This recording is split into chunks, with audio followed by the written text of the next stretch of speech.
Bom dia, meus amores! Vamos começar mais uma manhã de estudos. Hoje, quarta-feira, nós temos o nosso encontro com o nosso componente curricular de História. Você de casa, gosta da história? Conte aí um pouquinho para a tia Aninha, se você também é fã da nossa história. Vou convidar a todos para pegar o seu material, organizar o seu espaço, para que essa manhã seja bastante produtiva. Hoje nós vamos estar estudando o capítulo 3, fazendo aqui uma continuação de estudos.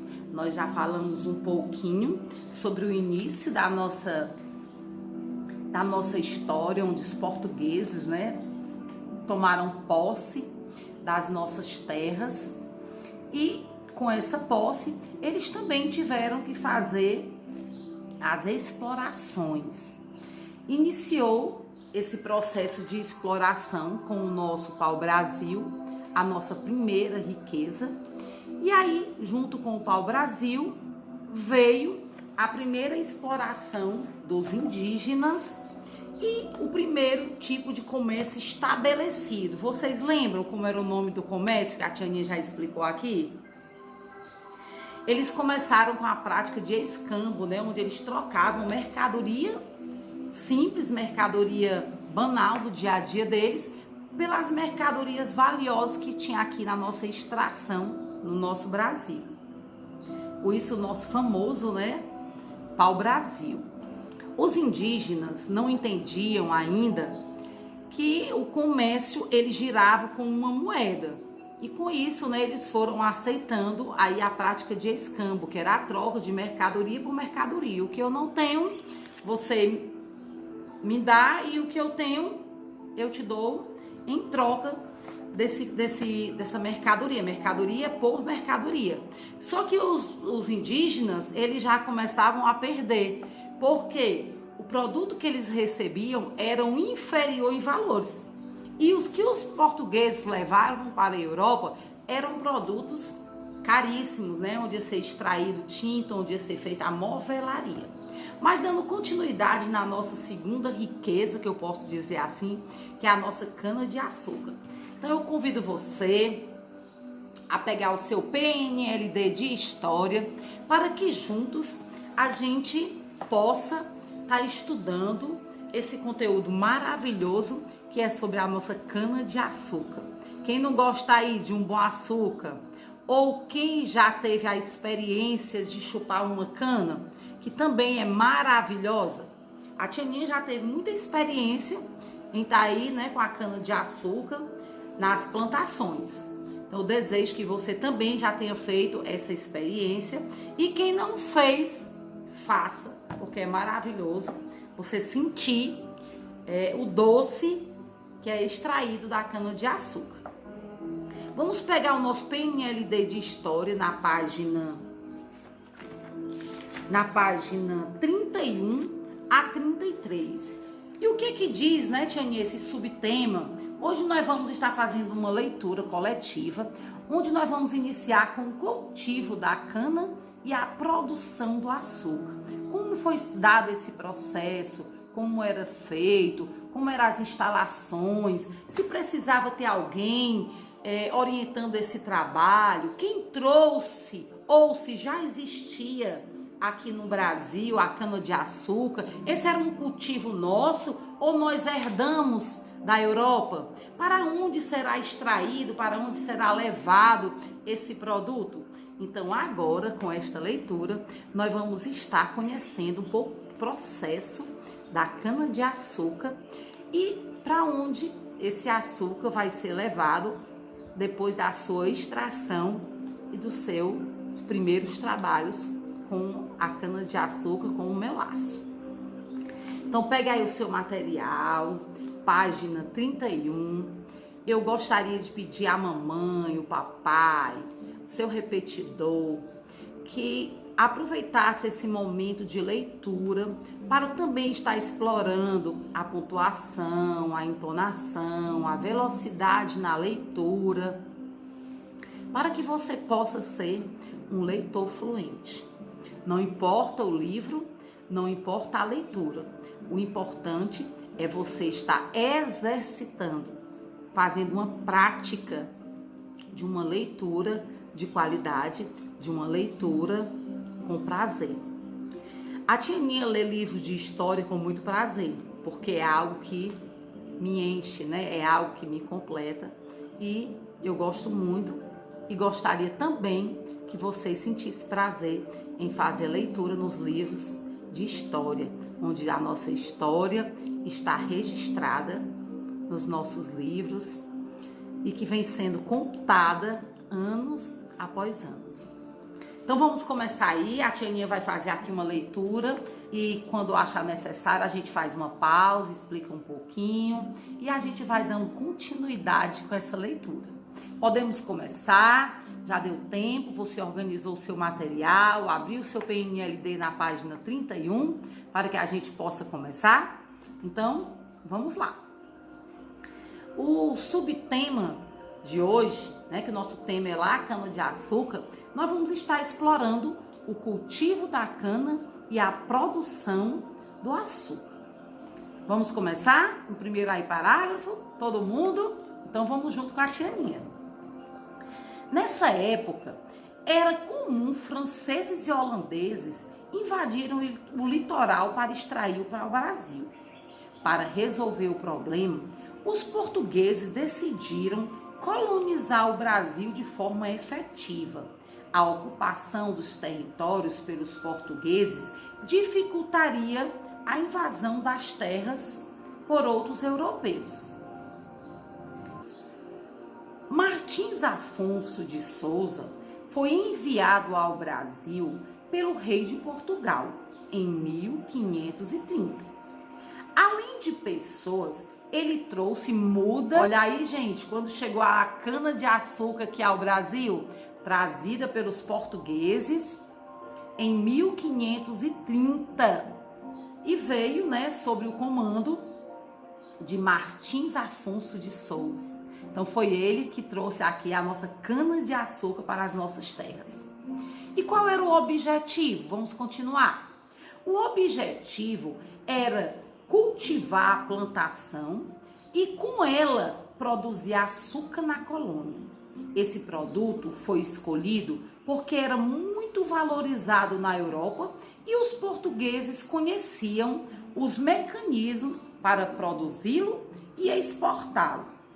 A riqueza gerada pela produção do açúcar poderia tornar a colônia mais atraente para outros grupos de portugueses, favorecendo o processo de colonização.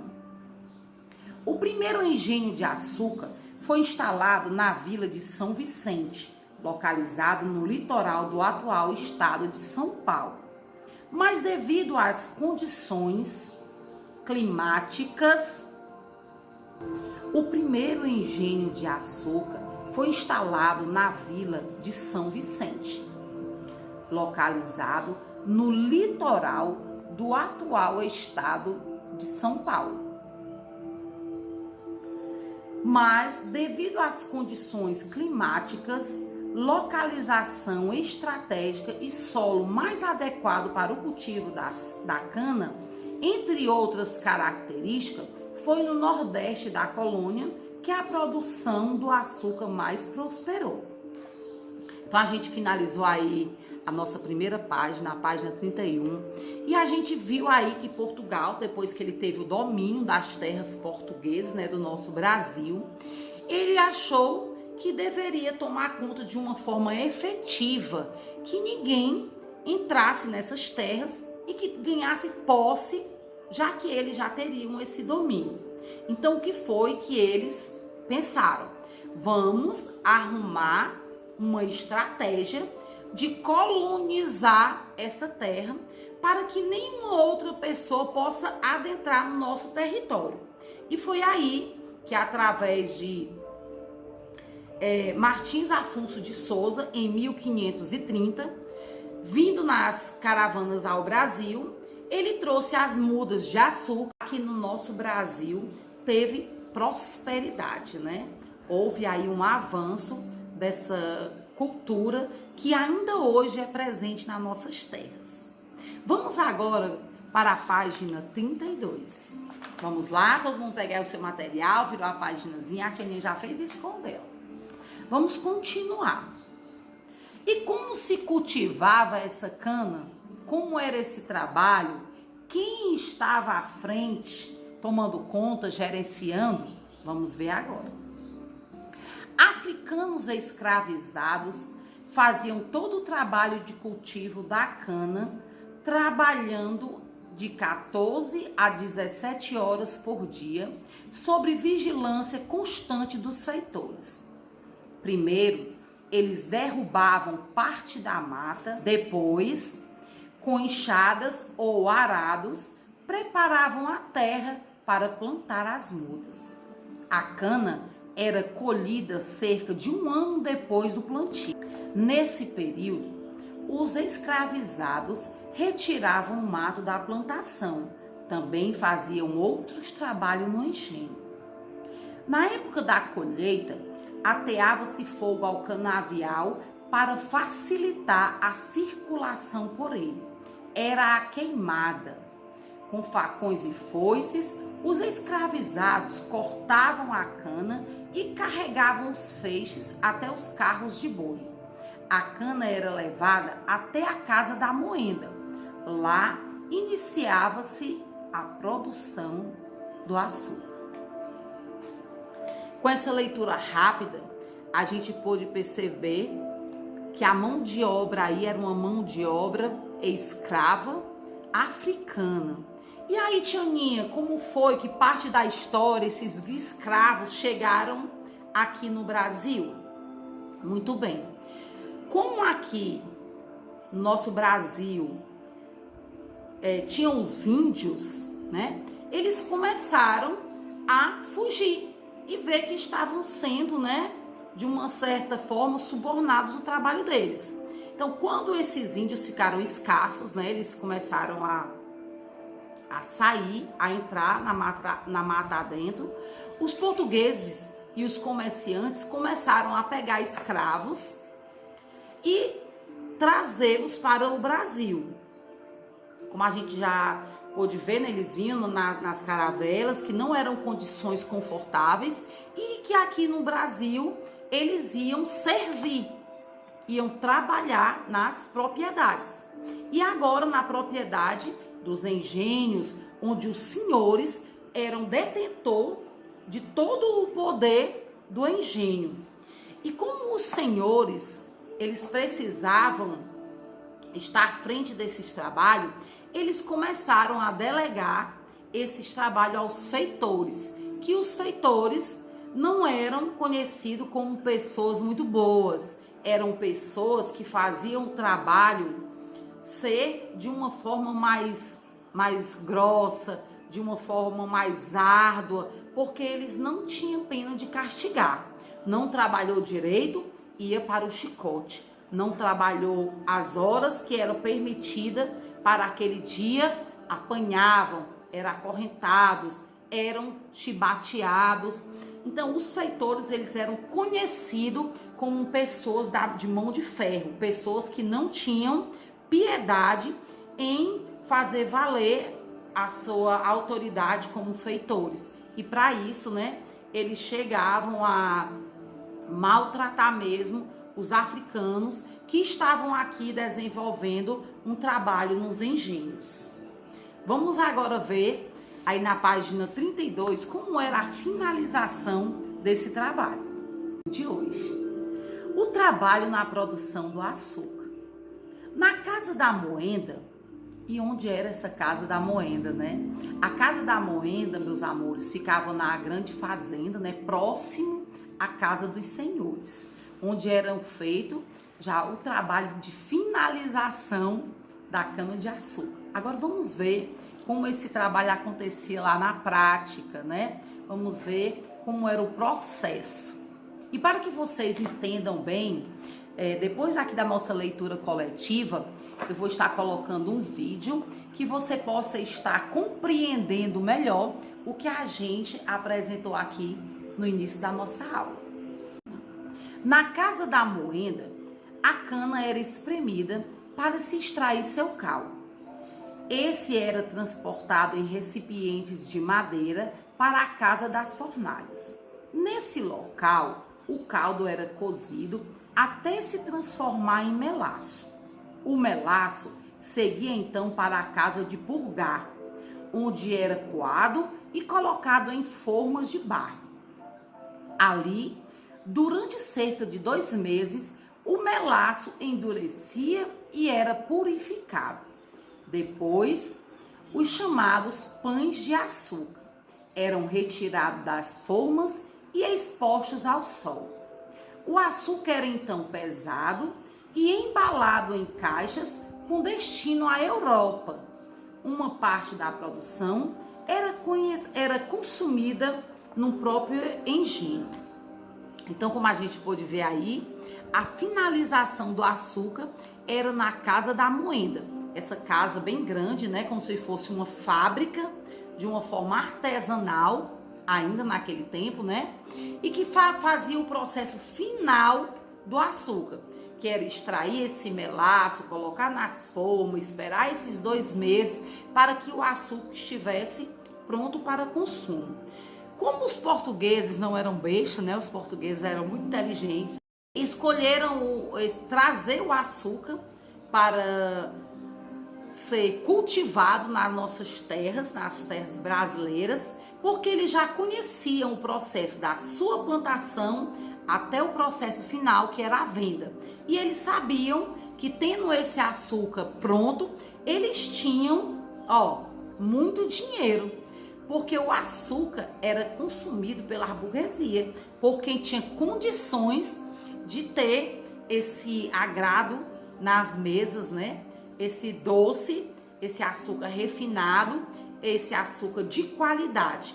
Então, Portugal lucrou muito com a extração da cana até a sua finalização com a venda do açúcar, né? Era extraído aqui no Brasil, transportado para a Europa, e lá era onde acontecia a finalização do processo total da cana-de-açúcar, que era onde era feito a venda, onde os portugueses agora sim teriam direito a ter posse do dinheiro, né? Onde ia render muito para os cofres da coroa, os cofres portugueses. Então agora eu vou deixar aqui um vídeo de animação, né? Que vai mostrar o processo da cana-de-açúcar. Ao terminar este vídeo, meus amores, nós vamos deixar que a atividade de hoje será uma atividade bem legal. Como esse conteúdo é um conteúdo muito prático, é um conteúdo muito fácil de ser explorado, você também terá uma atividade no nosso PNLD de História. Então, vamos prestar agora atenção no vídeo.